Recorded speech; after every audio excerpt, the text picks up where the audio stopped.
Welcome to the start एजल classes. आज हम टेंस के बारे में बात करेंगे। टेंस, टाइम और टेंस क्या होता है, टॉपिक टाइम एंड टेंस। और ये टेंस तो आप बचपन से पढ़ते आए हो। टाइम एंड टेंस क्या होता है आपने 6th स्टैंडर्ड से पढ़ना स्टार्ट कर दिया है। टाइम क्या होता है, टेंस क्या होता है, आपने पढ़ा भी है, तो हेल्पिंग वर्ब्स वगैरह आपको सबको ये पता है। लेकिन हम अलग तरीके से पढ़ेंगे टेंस को। इसमें कोई रट्टा मारने वाली कोई बात नहीं है। मैं आपको पूरा टेंस सिखा के छोड़ूंगा। अगर तरीके से आप बने रहोगे तो मैं आपको टेंस सिखाने की मेरी गारंटी है। देखो, हम स्टार्ट करते हैं time and tense. Time and tense की क्लास। अब मैंने यहां पे टाइम और टेंस क्यों लिखा है, देखो टाइम एंड टेंस क्यों लिखा है, क्योंकि टेंस कहीं ना कहीं रिलेटेड किससे है, टाइम से रिलेटेड है। पूरा का पूरा किससे रिलेटेड है, टाइम से रिलेटेड है। अब देखो, टाइम का मतलब तो आपको पता है समय, लेकिन मैं ऐसे बोलूं कि जो टेंस होता है वो दो ही प्रकार का होता है। प्रेजेंट होता है एक, और एक होता है पास्ट। यानी इसके अंदर या तो वर्तमान की बात होती है या फिर भूतकाल की कोई बात होती है। और जो टाइम होता है वो तीन प्रकार से होता है। टाइम तो प्रेजेंट भी होता है, और फिर पास्ट भी होता है, और फिर फ्यूचर भी होता है। लेकिन टेंस जो होता है वो क्या होता है, दो ही प्रकार से होता है, या तो प्रेजेंट होता है या पास्ट होता है। फ्यूचर जो टेंस होता है, फ्यूचर टेंस लगभग किसके अंदर जाता है, मॉडल के अंदर जाता है। तो अब देखो, टाइम एंड टेंस हम बात कर रहे हैं, टाइम एंड टेंस की। क्यों ये टाइम और टेंस साथ में आते हैं। तो टाइम एंड टेंस, टेंस का मतलब हो गया काल और टाइम का मतलब हो गया समय, यानी कि जो चीज हमें समय के साथ में बताती है। अब देखो, टाइम किसको शो करता है, टाइम तो समय को शो करेगा, और टेंस किसको शो करेगा, स्ट्रक्चर को शो करेगा। यानी कि समय को समझना, अच्छी तरीके से समझना, यानी समय को हम एक स्ट्रक्चर विद स्ट्रक्चर अच्छी तरीके से सुव्यवस्थित क्रम में पढ़ते हैं, उसको क्या बोलते हैं, टेंस बोलते हैं। यानी इसी टाइम को देखो, प्रेजेंट टेंस का, पास्ट टेंस का और फ्यूचर टेंस का, इन तीनों टाइम्स को हम अगर सुव्यवस्थित विद स्ट्रक्चर पढ़ते हैं, इसको क्या बोलते हैं, टेंस बोलते हैं। तो ये चीज आपको समझ में आ गई, टेंस किसको कहते हैं और क्यों ये टाइम और टेंस साथ में आए हैं। देखो, जो टेंस है वो टेंस, और जब बैठ रहे हो, जब बने हो स्टार्ट एजल के साथ में, तो बैठ रहे हो तो अपना पेन और कलम साथ में ले लीजिए। मेरी गारंटी है आपने ऐसी चीजें कहीं नहीं पढ़ी होगी, और कॉपी में अपने नोट्स सुचारू रूप से बनाते रहिए, क्योंकि बार बार रिवाइज करने से ही चीजें याद हो जाती है।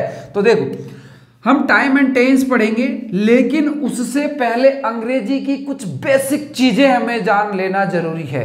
अंग्रेजी की इंग्लिश कहां से स्टार्ट हुई है, उसकी बेसिक चीज का नॉलेज हमें, यानी कि जड़ें मजबूत करनी है। सबसे पहले अगर पेड़ की जड़ें कमजोर है तो पेड़ थोड़ा सा बढ़ेगा और गिर जाएगा। इसलिए हमें क्या करना है, पहले हमें जड़ें मजबूत करनी है। जड़ें मजबूत करने के बाद में हम पूरा टेंस अच्छी तरीके से पढ़ेंगे। तो देखो, जो अंग्रेजी की जो बेसिक इकाई होती है, मैंने मेरे वीडियो के अंदर, बेसिक क्लास के अंदर भी आपको बताया था। कोई बात नहीं, यहाँ पे और देख लेते हैं। तो बेसिक क्या होता है अंग्रेजी का, जैसे सबसे बेसिक इकाई होती है लेटर, और लेटर से मिलके बनता है, लेटर छोटा होता है, इससे बन के मिलता है वर्ड, और वर्ड से वर्ड बहुत सारे मिलके क्या बनाते हैं, सेंटेंस। वर्ड बहुत सारे मिलके क्या बनाते हैं, सेंटेंस बनाते हैं। अब देखो, लेटर आपको पता है कौन से होते हैं, ए बी सी डी, ये letter A, letter B, letter C. अब बहुत सारे लेटर अरेंज्ड के अंदर, अरेंज्ड ऑर्डर के अंदर आ जाते हैं, यानी एक सुव्यवस्थित क्रम के अंदर आ जाते हैं। तो ये क्या मिलके बनाते हैं, वर्ड मिल बनाते हैं। और वर्ड बहुत सारे अरेंज यानी सुव्यवस्थित क्रम के अंदर वर्ड आ जाते हैं तो वो क्या मिलके बनाते हैं, सेंटेंस बनाते हैं। यानी एक पूरा सेंटेंस होगा, यानी बहुत सारे वर्ड मिलके, जैसे मैंने बोला ABC, तो ये क्या एक बना रहा है क्या, वर्ड तो नहीं बनाया। तो CATBOYDOG ये आप बचपन से पढ़ते आए हो। क्यों इनका मीनिंग निकलता है, क्योंकि ये सुव्यवस्थित लेटर है और इसी वजह से इनको क्या बोला है, वर्ड बोला है। तो अभी ये चीज मैं अभी यहाँ पे उठा के रख दूं CATBOYDOG, अगर मैं यहाँ पे रख दूं तो ये सेंटेंस बनेगा क्या, नहीं बनेगा। तो सेंटेंस के लिए हमें क्या चाहिए, सुव्यवस्थित यानी अरेंज्ड ऑर्डर में वर्ड चाहिए। तो उसके लिए हमें क्या करना पड़ेगा, अंग्रेजी की, इंग्लिश की बेसिक यूनिट के बारे में पता लगाना पड़ेगा। तो बेसिक यूनिट क्या होती है, जिसपे इंग्लिश चलती है। इंग्लिश किस पे चलती है, तो देखो यहाँ पे चलती है इंग्लिश। तो सेंटेंस कितने प्रकार का होता है, सेंटेंस में हमें चाहिए सब्जेक्ट चाहिए, फिर क्या चाहिए बताओ, वर्ब चाहिए, फिर क्या चाहिए बताओ, हमारा ऑब्जेक्ट चाहिए। सब्जेक्ट चाहिए, वर्ब चाहिए और ऑब्जेक्ट को हम क्या बोलते हैं, अदर वर्ड भी बोलते हैं। यानी सब्जेक्ट चाहिए, वर्ब चाहिए और ऑब्जेक्ट यानी अदर वर्ड चाहिए। ये तीनों चीजें हमारे पास में हैं तो हमारा सेंटेंस एक अच्छी तरीके से कंप्लीट हो जाता है। तो वर्ब, सब्जेक्ट चाहिए, वर्ब चाहिए और ऑब्जेक्ट चाहिए। अब मैं इन तीनों चीजों को आपको पूरा विस्तार से बताऊंगा और फिर बाद में मैं आपसे खुद से पूछूंगा कि इन तीनों में से इंपॉर्टेंट क्या है। तो आपको बने रहना है और वीडियो को एंड तक देखना है, जिससे आपको पता लग जाए कि इन तीनों में से इंपॉर्टेंट यानी तीनों में से बहुत ज्यादा इंपॉर्टेंट वैल्यू वाला कौन सा है। इसके बिना तो सेंटेंस बनता ही नहीं है। तो देखो कौन सा है, ये देखो आपने कॉपी में नोट कर लिया, सबसे छोटा लेटर, उससे वर्ड, फिर सेंटेंस, सेंटेंस से फिर तीन प्रकार से बनता है, सब्जेक्ट, वर्ब और ऑब्जेक्ट। तीन चीजें हमारे पास है तो हम we can arrange the sentence, we can make a sentence. Okay, तो देखो हम यहाँ पे आते हैं, अब सब्जेक्ट के ऊपर बात करेंगे। सेंटेंस की बात आती है तो सेंटेंस में हम बात करेंगे, पहले सेंटेंस में हम बात करेंगे सेंटेंस में हम बात करेंगे सब्जेक्ट की। सब्जेक्ट की बात करेंगे, सब्जेक्ट क्या हो सकता है, तो सब्जेक्ट हमारा क्या क्या हो सकता है। सब्जेक्ट हमारा क्या होगा, या तो नाउन होगा, या बताओ क्या होगा, प्रोनाउन होगा, या होगा नाउन इक्विवेलेंट होगा। नाउन इक्विवेलेंट होगा।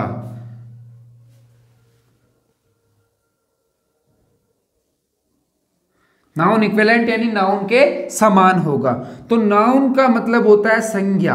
अब आपने ये पढ़ा है कि किसी व्यक्ति, वस्तु, स्थान या भाव के नाम को क्या कहते हैं, संज्ञा कहते हैं। लेकिन इस दुनिया में जो कुछ भी है, चाहे दिखता है चाहे नहीं दिखता है, सभी का सब, पूरा का पूरा इस दुनिया में क्या है, नाउन है। जैसे मैंने कहा कि ये पेन है, पेन एक क्या है, नाउन है। इसे आप छू सकते हो, अकेला है, तो ये क्या है, एक नाउन है। जब चीजें नहीं छूने में आती, मान लो आपके पापा ने आपको चांटा मार दिया और जो दर्द हो रहा है, वो दर्द जो आप महसूस कर पा रहे हो लेकिन देख नहीं पा रहे हो, कहीं ऐसा तो नहीं आप उस दर्द को पकड़ लेते हो, नहीं पकड़ पाते हो, लेकिन उसको महसूस तो करते हो, तो वो भी क्या है, आपकी एक नाउन है। तो वो नाउन है, तो ये भी बस यही मान लो कि जिसे हम छू सकते हैं चाहे नहीं छू सकते हैं, वो सभी चीजें नाउन है। और नाउन, मैंने पूरा नाउन का जो वीडियो है बना रखे हैं, आप जाके देख लीजिए पूरे वीडियो, और जो सारे लिंक है नाउन के वो डिस्क्रिप्शन में आपको दिए हुए हैं इस वीडियो के एंड में।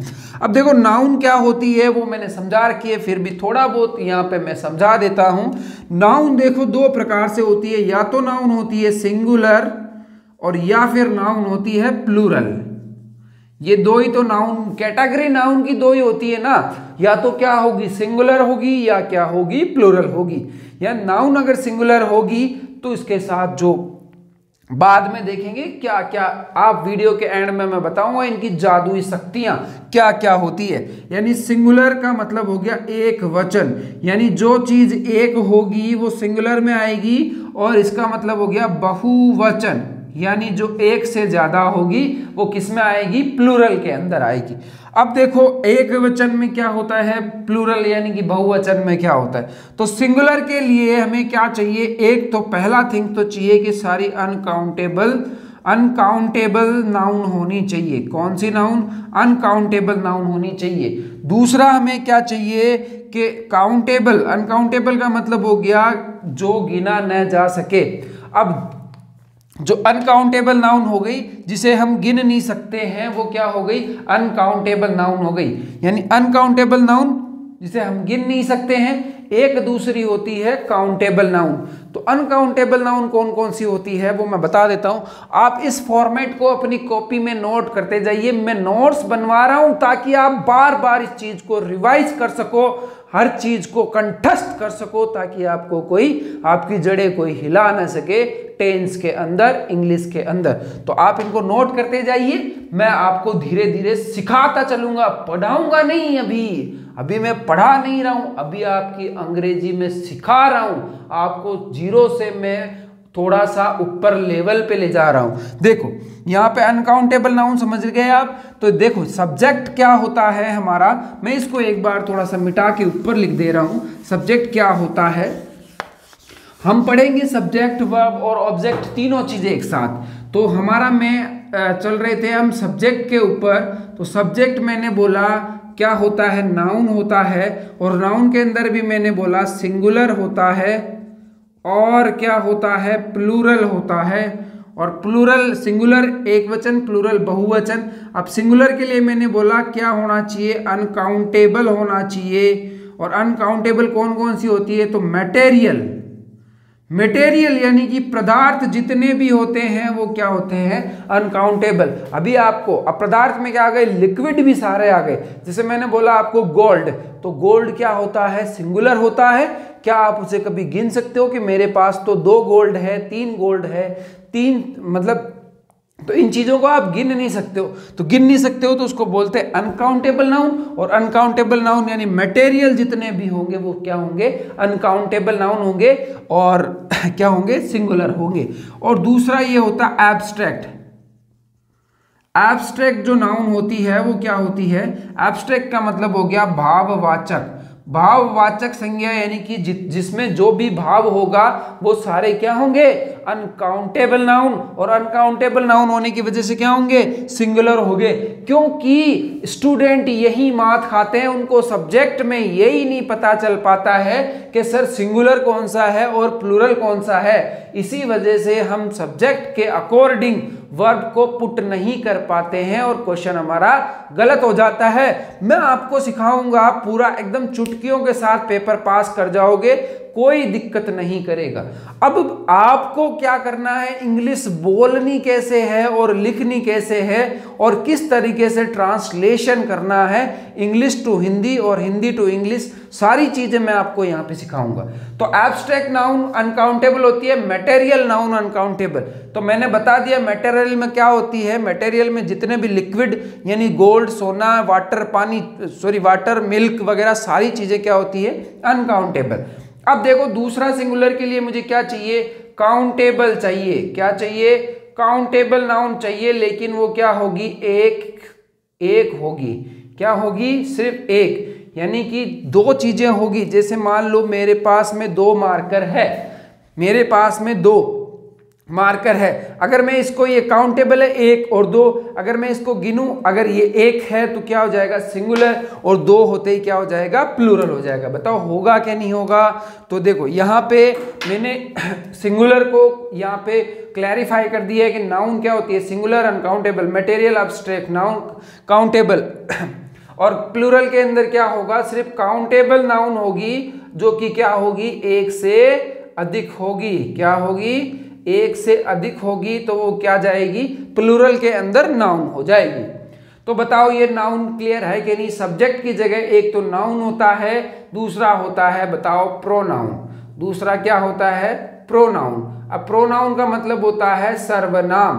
प्रोनाउन का मतलब क्या होता है, सर्वनाम, यानी संज्ञा के स्थान पर काम आने वाले, संज्ञा के स्थान पर काम आने वाले, काम आने वाले शब्द, संज्ञा के स्थान पे काम आने वाले शब्द क्या कहलाते हैं? प्रोनाउन कहलाते हैं। और इनका भी क्या होता है? ये सिंगुलर होते हैं और क्या होते हैं बताओ? प्लूरल। सिंगुलर होते हैं और प्लूरल होते हैं। अब बताओ सिंगुलर जब होंगे तो बताओ कौन कौन से होंगे? तो सिंगुलर के लिए ही होगा, जो कि वह इसका मतलब होता है, और ये लड़के के लिए आता है। और जब ये सी होगा तो वह होगा, और ये लड़की के लिए आता है। और इट होगा, इट का मतलब भी वह होगा, यह होगा, तो ये न्यूटर के लिए आता है। ठीक है। और प्लूरल के अंदर ही प्लूरल के अंदर आई होगा, आई यानी होता है मैं। सर मैं कैसे प्लूरल है? मैं तो अकेला हूं। लेकिन अंग्रेजी में ये नियम है कि मैं हमेशा, आई हमेशा क्या होता है?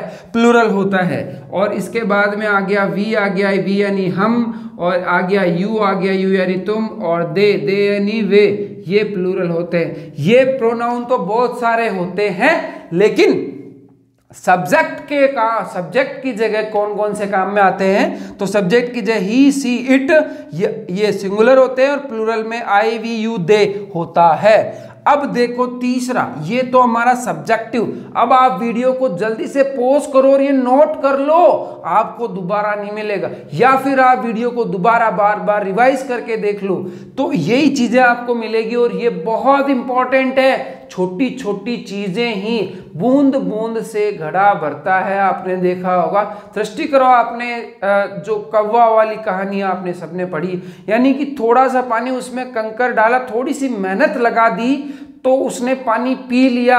अगर आपने थोड़ी सी अपनी पढ़ाई के अंदर थोड़ी सी मेहनत और डाल दी, थोड़ा सा जोर डाल दिया, तो आपकी पढ़ाई निखर के आएगी।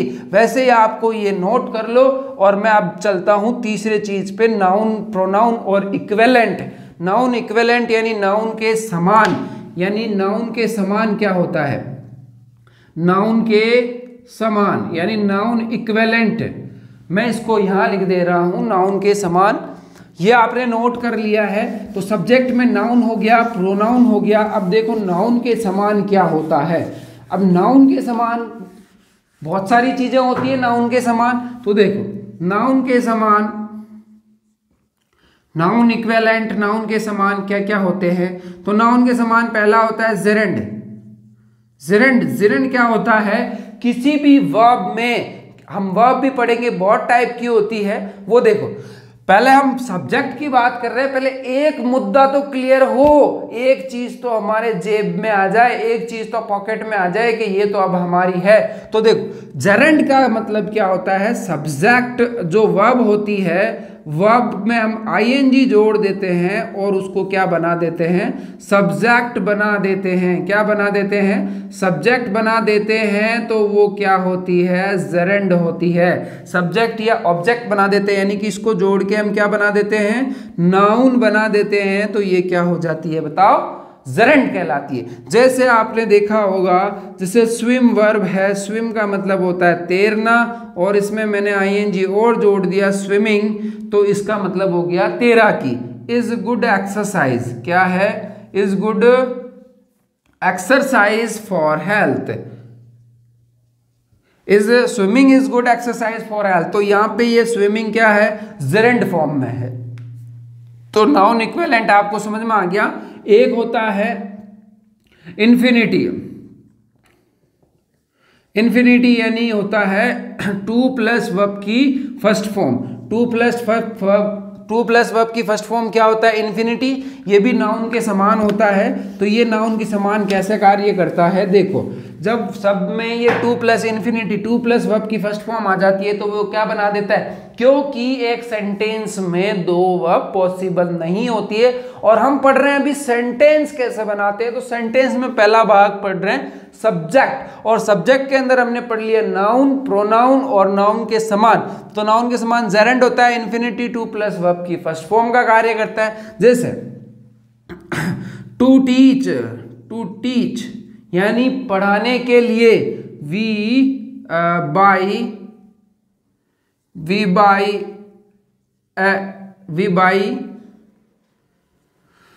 ए कार, यानी पढ़ाने के लिए हमने क्या खरीदी? एक कार खरीदी। तो बॉट कर लो यहां पे सेकंड फॉर्म। पढ़ाने के लिए हमने क्या खरीदी, एक कार खरीदी। तो इसका मतलब देखो निकल के आता है के लिए, और ये क्या आ गया, सब्जेक्ट। पढ़ाने के लिए हमने क्या खरीदी, एक कार खरीदी। तो समझ में आ गया होगा आपको। तो सब्जेक्ट हमारा क्या क्या हो सकता है, सब्जेक्ट मैंने एक एक चीज आपको क्लियर कर दी।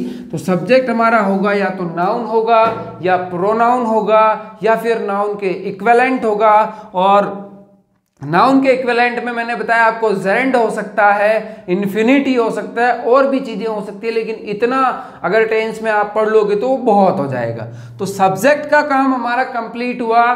तो सब्जेक्ट देखो, तीन चीजें थे हमारे पास। राम जी के कितने घोड़े, 3 घोड़े थे। कौन कौन सा घोड़ा, सब्जेक्ट हो गया, वर्ब हो गया और ऑब्जेक्ट, ये 3 ही चीजें। सब्जेक्ट हमने पढ़ लिया, हमारे बारी आ गई वर्ब की।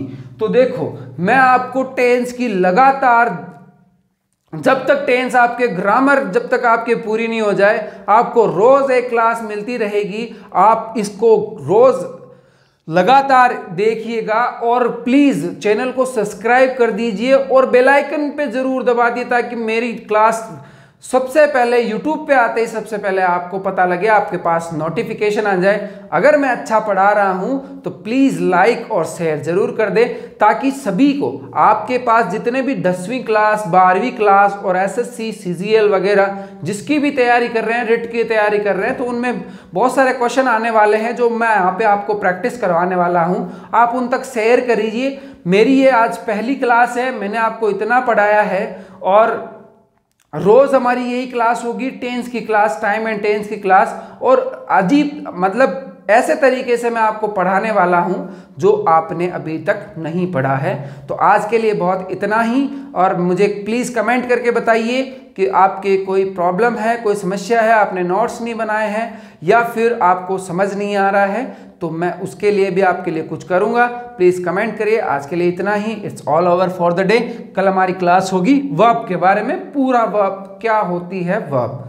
Thanks for the watching.